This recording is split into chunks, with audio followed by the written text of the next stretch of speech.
আসসালামু আলাইকুম বন্ধুরা। যারা কোনো ঝামেলাবিহীন নাস্তা তৈরি করতে চান তারা শুধু একটা ডিম ও ময়দা দিয়েই মজাদার এই নাস্তাটি তৈরি করে ফেলতে পারবেন। এটা খেতে কিন্তু অসাধারণ হয় আর তৈরি করা একদমই সহজ। ছোট বাচ্চারাও কিন্তু চাইলে এই নাস্তাটা তৈরি করে ফেলতে পারবে। হাতে যদি কম সময় থাকে তাহলে বাচ্চাদের টিফিনে বা বিকালের নাস্তায় আপনারা চাইলে কিন্তু এই ঝামেলাবিহীন নাস্তাটা তৈরি করে ফেলতে পারেন। তাই ভিডিওটা স্কিপ না করে শেষ পর্যন্ত দেখতে থাকুন। আর আমার চ্যানেলে নতুন হলে আমার চ্যানেলকে লাইক এবং সাবস্ক্রাইব করতে ভুলবেন না। তাহলে চলুন ভিডিওটা শুরু করা যাক। তো নাস্তাটি তৈরি করার জন্য প্রথমে এখানে মেজারমেন্ট কাপের 1 কাপ পরিমাণ আমি ময়দা নিয়েছি। এবার এর মধ্যে আমি দিয়ে দিচ্ছি 1 টেবিল চামচের মতো চিনি, দিয়ে দিব হাফ চা চামচ পরিমাণ এখানে লবণ। এবার 1 কাপ ময়দার জন্য এখানে নর্মাল তাপমাত্রার একটি ডিম নিয়ে নিয়েছি। এই ডিমটাকে দিয়ে দেব। যদি ময়দার পরিমাণ বেশি হয় তাহলে এখানে ডিমের পরিমাণও কিন্তু বাড়িয়ে দিতে হবে। এবার সবগুলো উপকরণকে আমি ভালো করে মিশিয়ে নিচ্ছি। হালকা করে একটু মেশানোর পরে এইখানে আমি অ্যাড করে দেব 2 টেবিল চামচের মতো তেল। 1 কাপ পরিমাণ ময়দার জন্য 2 টেবিল চামচ তেল এখানে ব্যবহার করেছি। এবার সবগুলো উপকরণকে হাতের সাহায্যে খুব ভালো করে আমি মেখে নেব। একটু মেখে নেওয়ার পরে এখানে হালকা কুসুম গরম পানি আমি অল্প অল্প করে দিয়ে দেব। এখানে অবশ্যই কুসুম গরম পানিটা দিবেন, তাহলে নাস্তাটা অনেকটা পরিমাণ সফট হবে।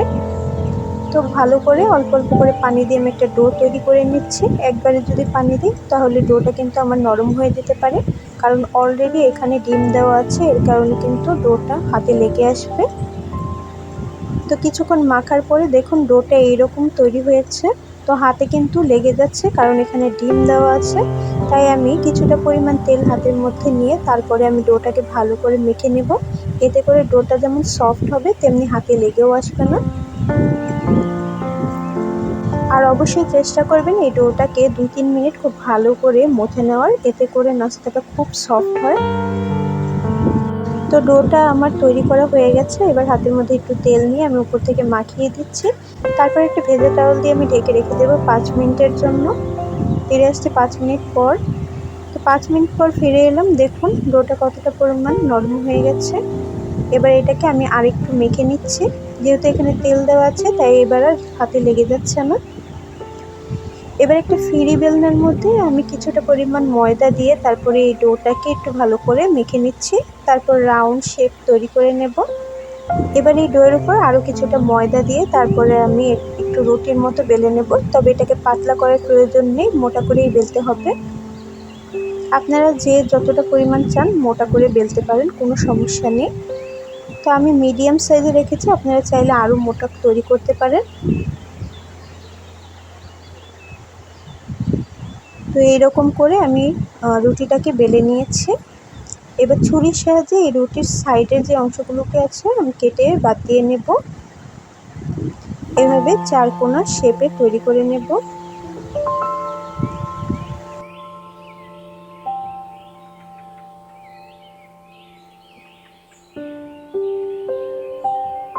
চারপাশটাই আমার ছুরি দিয়ে কাটা হয়ে গেছে।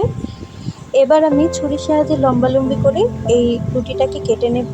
আপনারা চাইলে আরও মোটা করে বা আরও ছোট করে এটাকে কেটে নিতে পারেন। তো আমি এই সাইজের নাস্তাগুলো কেটে নিচ্ছি।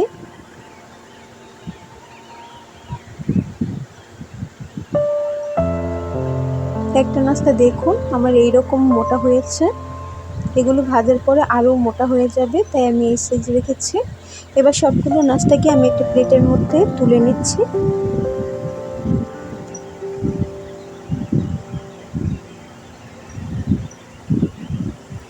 এবার চুলার মধ্যে আমি একটা প্যানে কিছুটা পরিমাণ তেল গরম হতে দিয়ে দিয়েছিলাম। তেলটা যখন ভালো করে গরম হবে তখন এক এক করে এই নাস্তাগুলো তেলের মধ্যে দিয়ে দিতে হবে। নাস্তাগুলো তেলের মধ্যে দেওয়ার পরে চুলার আঁচটা মিডিয়ামে করে দিতে হবে, যাতে করে নাস্তাগুলো কাঁচা না থেকে যায়। আর ভালো করে বারবার উল্টে পাল্টে নাস্তাগুলোকে ভেজে নিতে হবে, যতক্ষণ না পর্যন্ত এর মধ্যে থেকে সুন্দর একটা গোল্ডেন কালার চলে আসছে। আর অবশ্যই মিডিয়াম আঁচে ভাজার চেষ্টা করবেন, এতে করে নাস্তার উপরটা যেমন ক্রাঞ্চি হবে ভেতরটাও কিন্তু কাঁচা থাকবে না। তো এরকম দেখুন সুন্দর একটা গোল্ডেন কালার চলে আসলে তেল ঝরিয়ে নামিয়ে নিতে হবে।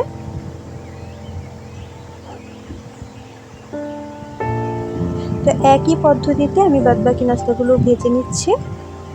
এবার একটি প্যানের মধ্যে আমি 1 কাপ পরিমাণ পানি দিয়ে দিয়েছি। এর মধ্যে দিয়ে দিচ্ছি 10 গ্রামের মতো গুঁড়ো দুধ, আর দিয়ে দিচ্ছি বড় চামচের 2 চামচ পরিমাণ এখানে ময়দা। এখানে কিন্তু আটা ব্যবহার করা যাবে না, ময়দাই দিতে হবে। এবার এই ময়দা, গুঁড়ো দুধ আর পানিটাকে খুব ভালো করে মিশিয়ে নেব।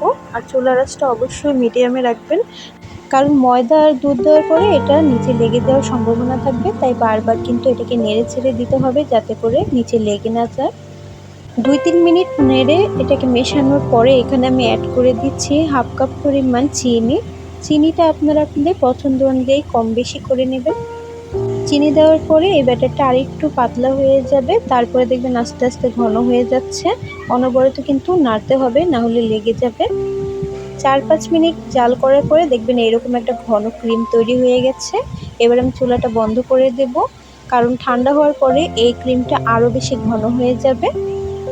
তো চুলাটা বন্ধ করে আমি ক্রিমটাকে ভালো করে ঠান্ডা করে তারপরে আপনাদের দেখিয়ে দিচ্ছি যে ক্রিমটা কতটা পরিমাণ ঘন হয়ে গেছে। তো এইদিকে আমার নাস্তাগুলো কিন্তু একেবারে ঠান্ডা হয়ে গেছে। এবার একটা ছুরির সাহায্যে এই নাস্তার সাইডের অংশ থেকে আমি এইভাবে লম্বা করে কেটে নেব। ভেতরের অংশটা কিন্তু খুব ভালোভাবে তৈরি হয়েছে, তাই ভেতরটা দেখতে পাচ্ছেন কি সুন্দর ফাঁকা হয়ে গেছে। একইভাবে সবগুলো নাস্তারই আমি এই সাইডের অংশ থেকে ছুরি দিয়ে কেটে নেব।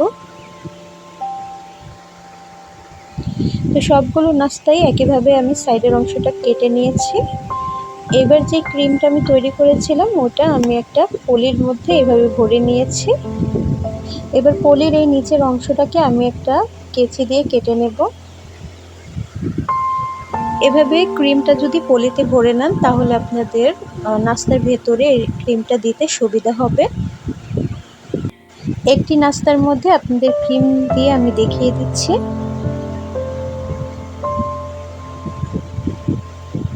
দেখতে পাচ্ছেন ক্রিমটা কতটা সুন্দর ঘন হয়ে গেছে। তো একইভাবে আমি আরও 2-1টা নাস্তার মধ্যে আপনাদের ক্রিম দিয়ে দেখিয়ে দিচ্ছি।